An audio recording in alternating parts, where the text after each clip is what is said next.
La première session ordinaire de l'année 2024 ouverte le 5 mars dernier s'est clôturée ce 28 juin sous l'égide du nouveau président, Svontekh Kotjoadze, élu le 14 juin dernier par ses pairs. L'heure était au bilan. La représentation nationale, au cours de cette session, a adopté 2 projets de loi, une proposition de loi et une proposition de résolution, à savoir, la loi portant prorogation de l'état d'urgence sécuritaire dans la région des Savanes pour une période de 12 mois à compter du 13 mars 2024, la loi autorisant l'adhésion du Togo à l'accord portant création de la Société islamique d'assurance des investissements et des crédits à l'exportation, SIAGE, adoptée le 4 avril 2024, la loi portant constitution de la République togolaise le 25 mars 2024 et la loi portant règlement intérieur de l'Assemblée nationale. Aussi l'Assemblée plénière a-t-elle procédé le 15 mars 2024, à l'élection des 9 membres de la Commission nationale des droits de l'homme,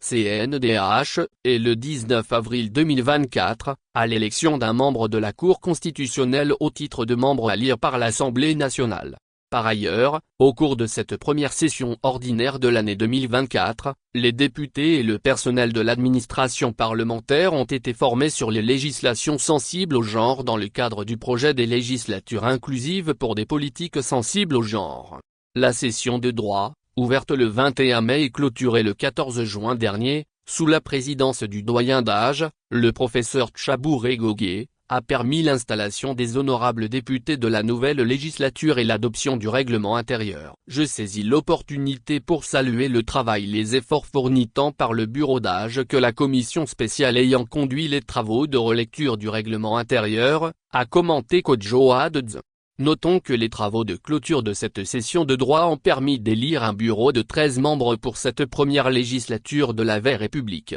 Poursuivre les réformes. Le président Kotjoadze engage les siens à poursuivre et consolider les grands chantiers de réformes institutionnelles amorcés par la précédente législature en vue du rayonnement du Togo. De fait, 2 objectifs principaux sont à atteindre. Premièrement, il s'agit de continuer par assumer les prérogatives traditionnelles de fabrication des lois et du contrôle de l'action du gouvernement, a-t-il indiqué. Deuxièmement, il s'agit d'assumer avec lucidité les nouvelles prérogatives constitutionnelles de désignation des 2 très hautes personnalités de l'exécutif, que sont le président de la République et le président du Conseil. Il est dès lors nécessaire que nos actions et notre politique soient consacrées principalement, presque exclusivement, à répondre à cette double exigence républicaine. Retenons que le président de l'Assemblée nationale, dans le contexte constitutionnel nouveau, a engagé, à la veille de cette session, les membres du bureau de l'Assemblée nationale, lors d'une réunion de prise de contact, à veiller d'un côté, au renforcement de la qualité de la législation à travers sa clarté, sa simplicité et son efficacité de l'autre, à donner une nouvelle dimension au contrôle et à l'évaluation de l'action gouvernementale.